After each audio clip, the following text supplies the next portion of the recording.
สบายดีล่ะสบายดีท่านผู้ฟังเอามือนบซอเบือกดีอยากกินข้าวตาเพราะว่าสบายดีแล้วเนาะเด็กหน่อยนี่เนาะสบายดีล่ะจะกินข้าวกับยังล่ะบ่กินข้าวกับเนียนมะเขือแซ่บบ่ล่ะบ่แซ่บคือกินหิว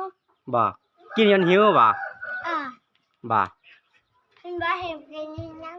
โอ้คือว่าแซ่บนั่นเรียกฮอตโปมือเนาะ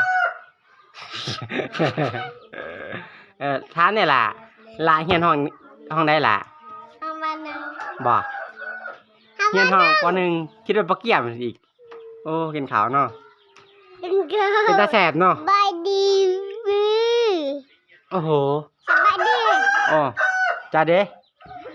สบายดีเบิ่งเจ้าซื้อหยังเจ้าซื้อนางมดดำบ่อายุจักปีบ่30 ปีฮะอายุ30 ปี30 ปีเนาะ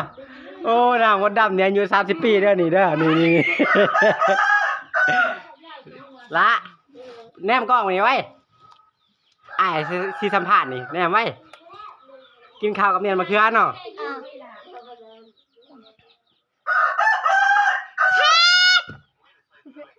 ซ้ำมากกว่าเผ็ดฮะบ่ได้กินกับว่าเผ็ดเจ้านี่โ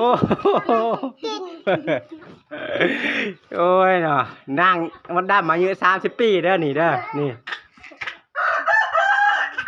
แนมกล้องมานี่ไว้กินข้าวดีๆติล่ะกินข้าวดีๆติที่สัมภาษณ์นี่บ่หายกันติพวกนี้นี่กินเนียนมะเขือยังสิหายกันญาติกันเนาะจะได้ขอจบคลิปเนาะนางสาวอายุ